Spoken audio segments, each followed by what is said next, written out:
আসসালামু আলাইকুম। অনলাইন ক্লাসের পক্ষ থেকে সবাইকে স্বাগত। অনলাইন ক্লাসের ধারাবাহিক প্রক্রিয়া আজকে আলোচনার বিষয় হলো ষষ্ঠ শ্রেণী ইতিহাস ও সামাজিক বিজ্ঞান বইয়ের ৬৩ পৃষ্ঠার দক্ষিণ এশিয়া ও বিশ্বের ইতিহাসের ভূপ্রকৃতির প্রভাব। বাংলা অঞ্চলের ইতিহাসে ভূপ্রকৃতির প্রভাব অনুসন্ধান করতে গিয়ে আমরা অনেকগুলো নতুন বিষয় জেনেছি, শিখেছি। বাংলা কেন একটি ভূপ্রাকৃতিক অঞ্চল তা যেমন জেনেছি, তেমন শিখেছি এই ভূপ্রকৃতি মানুষের ইতিহাসের কতভাবে প্রভাব বিস্তার করে থাকে। এটা অনুধাবন করতে পেরেছি যে পৃথিবীর সকল স্থানের ভূপ্রকৃতি একরকম নয়। পৃথিবী রয়েছে শস্য শ্যামল প্রান্তর, উঁচু নিচু পর্বত, মালভূমি, ধুধু মরুভূমি, দুর্গম বন জঙ্গল। আরও রয়েছে ধবধবে সাদা তুষার আবৃত মেরু অঞ্চল এবং সাগর ও মহাসাগর। এক একটি অঞ্চলের ভূপ্রকৃতি এক এক রকম। অঞ্চলভেদে মানুষের কাজকর্মও তাই ভিন্ন হয়ে থাকে। মানুষের সকল কাজকর্মের সাথে প্রাকৃতিক উপাদানগুলো রয়েছে গভীর সম্পর্ক। ভূগোলের সাথে মানুষের এই সম্পর্ক এবং বাংলা অঞ্চলের ইতিহাসে ভূপ্রকৃতির প্রভাব অধ্যায় পড়েছি। এবার চলো দক্ষিণ এশিয়া তথা ভারতীয় উপমহাদেশের ও বিশ্বের ইতিহাসে ভূপ্রকৃতির প্রভাব কীরকম তা জানার চেষ্টা করি। অনুসন্ধানী কাজ। পৃথিবীর ভূপ্রকৃতির বৈশিষ্ট্যগুলো বৈচিত্র্যময়। নদী, পাহাড়, সমুদ্র, মরুভূমি, জঙ্গল, মালভূমি এই সবই হচ্ছে ভূপ্রকৃতির বৈশিষ্ট্য। চলো এরকম আরও কিছু ভূপ্রকৃতির বৈশিষ্ট্যের নাম খাতায় লিখে ফেলি। কোনো ধরনের পরিবেশে মানুষে কিভাবে জীবনযাপন করে তা নিজেদের অভিজ্ঞতা থেকে বর্ণনা করার চেষ্টা করি। তো চলো আমরা এই নমুনা ছকের উত্তরটি দেখে নিই। নদী। নদী এলাকার মানুষের জীবনযাত্রা নদীর ওপর নির্ভরশীল। নদীকে কেন্দ্র করে তাদের বিভিন্ন রীতিনীতি ও অনুষ্ঠান গড়ে ওঠে। নদী এলাকার বেশিরভাগ মানুষ নদীতে মাছ ধরতে ও কৃষিকাজ করে জীবিকা নির্বাহ করে এবং তাদের যাতায়াতের প্রধান মাধ্যম হলো নদী। নদীপথে তারা বিভিন্ন ব্যবসা বাণিজ্য পরিচালনা করে থাকে। নদী এলাকার জমি উর্বর হয়ে ফলে নদী এলাকার ভালো ফসল জন্মে। তবে নদী ভাঙন এলাকার জনগণের জীবনযাত্রা অনিশ্চয়তা তৈরি করেছে। পাহাড়ি এলাকা মানুষের জীবনযাত্রা অনেক কষ্টকর। তারা পাহাড়ে জুম চাষ করে জীবিকা নির্বাহ করে। তাদের জীবনযাত্রা অন্যান্য এলাকার চেয়ে বিচিত্র। তাদের সামাজিক রীতিনীতি, উৎসব, অনুষ্ঠান ও সমাজ ব্যবস্থা বিভিন্ন ধরনের। যোগাযোগ ব্যবস্থা অনেক কষ্টকর। পাহাড়ের প্রতিকূল পরিবেশে যুদ্ধ করে তাদের প্রতিনিয়ত বেঁচে থাকতে হয়। সমুদ্রকে বিশ্বের বৃহত্তম বাস্তুতন্ত্র হিসেবে বর্ণনা করা যেতে পারে। সমুদ্রকে কেন্দ্র করে গড়ে ওঠে মানুষের যাতায়াত, মানুষের খাদ্য তালিকায় মাছের একটি অংশ আছে এই সমুদ্র থেকে। এছাড়া বাণিজ্যের ক্ষেত্রে নদীর মতো সমুদ্র গুরুত্বপূর্ণ ভূমিকা পালন করে। মরুভূমি হলো পৃথিবীর প্রাকৃতিক পরিবেশের যা মানুষের ক্রিয়াকলাপের দ্বারা উল্লেখযোগ্যভাবে পরিবর্তন হয়নি। মরুভূমিতে যাতায়াতের প্রধান মাধ্যম হলো উট। এ অঞ্চলে মানুষদের উৎপাদিত একমাত্র ফল হলো খেজুর। সমভূমি জীবনযাপনের জন্য সবচেয়ে আদর্শ স্থান বলে বিবেচিত। এ ধরনের অঞ্চলে কৃষিকাজের জন্য অত্যন্ত উপযোগী। এজন্য সমভূমি অঞ্চলে বসবাসকারী মানুষের প্রধান জীবিকা কৃষিকাজ। অধিকাংশ মানুষের কৃষিকাজের সাথে জড়িত। সমভূমিতে সব ধরনের ফসল উৎপাদন করা যায়। কৃষি, পশুপালন, শিল্প কারখানার প্রভৃতি জন্য আদর্শ স্থান হিসেবে পরিচিতি। সমতল ভূমি মানুষের জীবন জীবিকা অত্যন্ত সহজ। এখানে রাস্তাঘাট, শিল্প কারখানা, শহর, বন্দর সহজে গড়ে তোলা যায়। মালভূমির ভূপ্রকৃতির বন্ধুর ও ভূভাগ কঠিন শিলা দ্বারা আবৃত বলে চাষাবাদ, রাস্তাঘাট, শিল্প কারখানা স্থাপনের প্রতিকূল পরিবেশের সৃষ্টি করে। উঁচু নিচু ভূপ্রকৃতির কারণে এখানে রেলপথ এবং রাস্তাঘাট নির্মাণ খুব কষ্টকর এবং ব্যয় সাপেক্ষ। এজন্য এখানকার যোগাযোগ ব্যবস্থা অনুন্নত। মালভূমিতে পর্যটন এলাকা গড়ে ওঠে। এটি এখানকার বাসিন্দাদের আয়ের অন্যতম উৎস। হ্রদ রয়েছে বিশাল মৎস্য সম্পদ। এই মৎস্য সম্পদের মাধ্যমে জেলেরা তাদের জীবিকা নির্বাহ করে। এছাড়া হ্রদের চারপাশে বেশি কিছু পর্যটন স্পট গড়ে উঠেছে। এর মাধ্যমে বর্তমান অনেকেই কর্মসংস্থানের সুযোগ তৈরি হয়েছে। পৃথিবী মানুষের টিকে থাকার ইতিহাস জানার জন্য পণ্ডিতগণ বছরের পর বছর ধরে অনুসন্ধান চালিয়ে যাচ্ছেন। তারা পৃথিবীর বিভিন্ন স্থানের এক আদি মানুষের শরীরের কঙ্কাল ও হাড়গোড় খুঁজে পেয়েছেন। মানুষের শরীরের এই হাড়গোড়কে বলা হয় জীবাশ্ম বা ফসিল। তাহলে জীবাশ্ম বা ফসিল কাকে বলা হয়? মানুষের শরীরে মৃত যে শরীরের অনেক বছর যে মাটির নিচে যে হাড়গুলো থাকে সেগুলোকে জীবাশ্ম বা ফসিল বলে।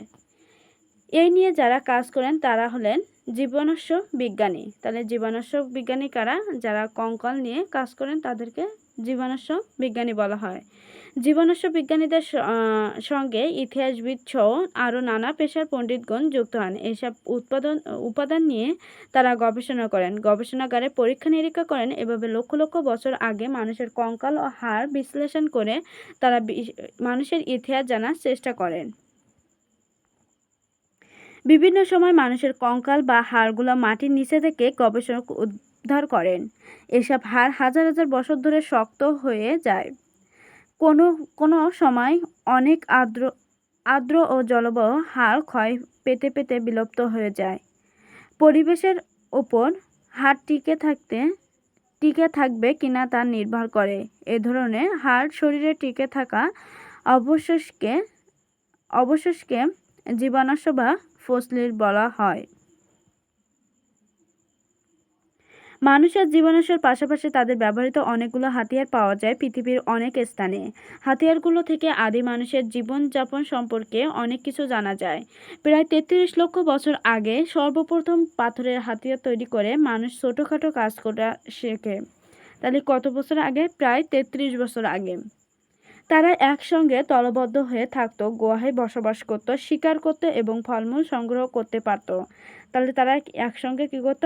দলবদ্ধ হয়ে বাস করত, গুহায় বাস করত এবং শিকার করত, ফলমূল সংগ্রহ করতে পারত। আমরা জানি যে এই যুগকে বলা হয় পাথরের যুগ। তাহলে কোন যুগকে পাথরের যুগ বলা হয়? যে যুগের মানুষেরা একসঙ্গে দলবদ্ধ হয়ে বাস করত, গুহায় থাকত, শিকার করত, ফলমূল সংগ্রহ করত, সেই যুগকে পাথরের যুগ বলা হয়। পাথরের যুগ মানুষ শিকার, সংগ্রহ ও নিজের আত্মরক্ষার জন্য পাথরের হাতিয়ার ব্যবহার করত। পাথরের যুগকে 3টি পর্যায়ে যা ইতিহাসে জানার উপায় অধ্যায় জেনেছি। তাহলে পাথরের যুগ কয়টি পর্যায়? 3টি পর্যায়। পাথরের যুগের শেষ পূর্বে তামা আবিষ্কারিত হয়। তাহলে পাথরের যুগের শেষ পূর্বে কি হয়? শেষ পর্বে হচ্ছে তামা আবিষ্কারিত হয়। প্রশ্ন পড়তে পারে যে পাথরের যুগে শেষ পর্বে কি আবিষ্কারিত হয়? তামা আবিষ্কারিত হয়। পাথর থেকে তামার আকার নিয়ে তা উত্তপ্ত করে কাঁচা তামা বের করা আনা হতো। সেই তামা দিয়ে হাতিয়ার নির্মাণের কাজ চলত। পাথরের পাশাপাশি আমরা ব্যবহার শুরু হয় বলে এই সময়টাকে বলা হয় তাম্রপ্রস্তর যুগ। তাম্রপ্রস্তর যুগ কোনটা? সেই সময় তামা দিয়ে যে সময় তামা দিয়ে হাতিয়ার নির্মাণ কাজ চলত। শুধু এখানে যে সময় সেই সময়ের জায়গায় যেই সময় তামা দিয়ে হাতিয়ার নির্মাণের কাজ চলত, পাথরের পাশাপাশি তামার ব্যবহার শুরু হয় বলে এই সময়টাকে বলা হয় তাম্রপ্রস্তর যুগ। আদি যুগের মানুষের পাথর থেকে তামার আকার বের করে নিয়ে আসতো। সেই আকারে আগুন লাগিয়ে তৈরি করা হতো নানা রকম হাতিয়ার। ভারত উপমহাদেশের উত্তর অংশে প্রাপ্ত তাম্রপ্রস্তর যুগের কয়েকটি হাতিয়ারের নির্দেশ দেওয়া হলো। ওই তামা গলিয়ে যে হাতিয়ারগুলো ব্যবহার করা হতো বা তৈরি করা হতো সেগুলো হচ্ছে এরকমটা। যেমনটা আমরা আগে জেনেছি যে নতুন পাথরের যুগে মানুষ প্রথম কৃষিকাজ আবিষ্কার করেন। নতুন পাথরের যুগে মানুষ প্রথম কী কাজ আবিষ্কার করেন? কৃষিকাজ আবিষ্কার করেন। এই ঘটনা থেকে ইতিহাসে কৃষি বিপ্লব বলা হয়। কৃষি বিপ্লব কখন বলা হয়? কোন ঘটনাকে? যখন মানুষ কৃষিকাজ আবিষ্কার করেন তখন এই ঘটনাকে কৃষি বিপ্লব বলা হয়। ভারত উপমহাদেশে তথা দক্ষিণ এশিয়ার এই বিপ্লব শুরু হয় আজ থেকে আনুমানিক কম বেশি ৯,০০০ বছর পূর্বে। বাংলা অঞ্চলে খুব অসম্ভব শুরু হয়েছিল সম্ভবত শুরু হয়েছিল আনুমানিক ৭,০০০ বছর পূর্বে। কৃষি আবিষ্কারের আগে মানুষকে এক জায়গা থেকে আরেক জায়গায় ঘুরে ঘুরে বেড়াতে খাদ্য খোঁজে। কৃষি কাজ শিখে ফেলার পর মানুষ স্থায়ীভাবে বসবাস শুরু করে। বিভিন্ন ধরনের পশুপালন করাও রপ্ত করে। গ্রামে ও শহরের মতো বসতি গড়ে ওঠে নানা স্থানে। কৃষি বিপ্লব।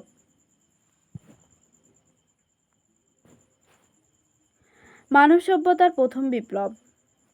মানব সভ্যতার প্রথম বিপ্লব কোনটি? কৃষি বিপ্লব। প্রত্নতত্ত্ববিদ গার্ডন চাইল্ড এই প্রথম এই বিপ্লবের নাম দিয়েছেন নবপলীয় বিপ্লব বা কৃষি বিপ্লব। তাহলে কে প্রথম নাম দেন? Garden child. কি নাম দেন? নবপলীয় বিপ্লব। এই বিপ্লবের মধ্য দিয়ে মানুষের খাদ্য সংগ্রহ ও শিকারের জীবন ত্যাগ করে খাদ্য উৎপাদনের জীবনে প্রবেশ করে। আর এই বিপ্লবের ফলে মানুষের যাযাবর জীবন ত্যাগ করে স্থায়ীভাবে বসতি গড়ে তোলে, সুবিধা লাভ করে। নগর বিপ্লব বা মানব সভ্যতার দ্বিতীয় বিপ্লব। মানব সভ্যতার দ্বিতীয় বিপ্লব কি? নগর বিপ্লব। প্রথম বিপ্লব হচ্ছে কৃষি বিপ্লব আর দ্বিতীয় বিপ্লব হচ্ছে নগর বিপ্লব। মানব সভ্যতার দ্বিতীয় বিপ্লবকে বলা হয় নগর বিপ্লব। নগর বিপ্লবের কথাটি প্রথম ব্যবহার করেন প্রত্নতত্ত্ববিদ গার্ডন চাইল্ড। তাহলে এই নব বিপ্লব কথাটি প্রথম কে হচ্ছে ব্যবহার করেন? Garden child. তিনি তার ম্যান মেক্স হিমসেলফ গ্রন্থে বিপ্লবের 10টি বৈশিষ্ট্য উল্লেখ করেছেন। তার কোন গ্রন্থে? Man makes himself. কয়টি বৈশিষ্ট্য উল্লেখ করেছেন? 10টি। এইসব বৈশিষ্ট্যের মধ্যে লিখন পদ্ধতির আবিষ্কার, জ্ঞান বিজ্ঞানের চর্চা ও শিল্পকলার বিকাশের কথা রয়েছে। কৃষিভিত্তিক গ্রামীণ সমাজ থেকে মানুষ যখন নাগরিক ভিত্তিক সমাজ গঠন করে তখন নগরের মানুষের মধ্যে যে জিনিসগুলো চর্চা শুরু হয়েছিল। দক্ষিণ এশিয়ার ইতিহাসে ভূপ্রকৃতির প্রভাব। চলো এবার দক্ষিণ এশিয়া ভারতীয় উপমহাদেশের ইতিহাসে ভূপ্রকৃতির প্রভাব সম্পর্কে কিছু তথ্য জেনে নেই। বিষয়টি বুঝতে হলে দক্ষিণ এশিয়ার ভূখণ্ডটি স্পষ্ট করে চেনে দেখা দরকার। এটা আমাদের ভারতীয় উপমহাদেশ বা দক্ষিণ এশিয়ার ভারতীয় উপমহাদেশ হচ্ছে অংশটা হচ্ছে এটা। উপরের মানচিত্রে তোমার পৃথিবীর এক অংশে দেখতে পাচ্ছ মানচিত্রটি পৃথক রং দিয়ে দক্ষিণ এশিয়ার অবস্থান দেখানো হয়েছে। ইতিহাসের আলোকে আমাদের অবশ্যই মনে রাখতে হবে প্রাচীনকালে যে ভূখণ্ড ভারতবর্ষ নামে পরিচিত সেই ভূখণ্ড এখন দক্ষিণ এশিয়া ভারতীয় উপমহাদেশ নামে পরিচিত। তাহলে প্রাচীনকালে কি নামে পরিচিত ছিল? ভারতবর্ষ নামে পরিচিত ছিল। আর এখন হচ্ছে দক্ষিণ এশিয়া ভারতীয় উপমহাদেশ নামে পরিচিত। দক্ষিণ এশিয়ার বর্তমানে মোট 8টি রাষ্ট্র রয়েছে। দক্ষিণ এশিয়ায় বর্তমানে কয়টি রাষ্ট্র? 8টি রাষ্ট্র রয়েছে। এগুলো হলো আফগানিস্তান, পাকিস্তান, ভারত, শ্রীলঙ্কা, বাংলাদেশ, নেপাল, ভুটান এবং মালদ্বীপ। এই 8টি রাষ্ট্র মুখস্থ রাখবে।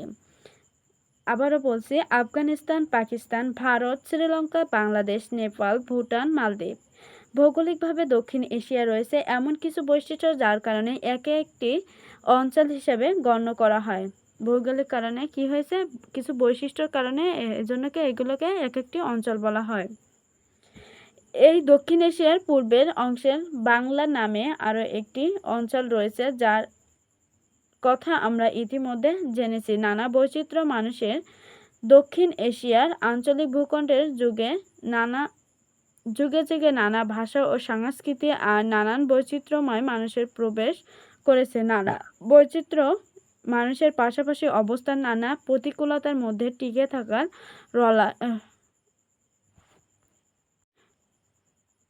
লড়াই নিয়ে রচিত হয়েছে দক্ষিণ এশিয়া মানুষের ইতিহাস।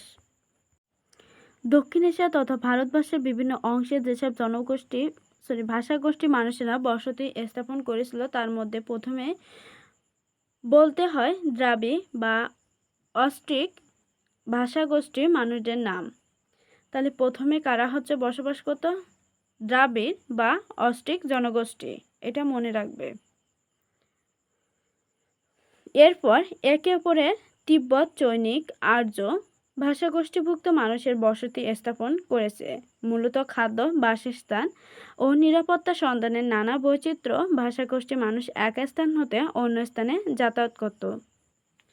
ধন্যবাদ সবাইকে সাথে থাকার জন্য। পরবর্তী ক্লাস দেখার জন্য আমন্ত্রণ রইল। যারা এখনও চ্যানেলটিকে সাবস্ক্রাইব করেন দ্রুত সাবস্ক্রাইব করে পাশে থাকবেন। ধন্যবাদ সবাইকে।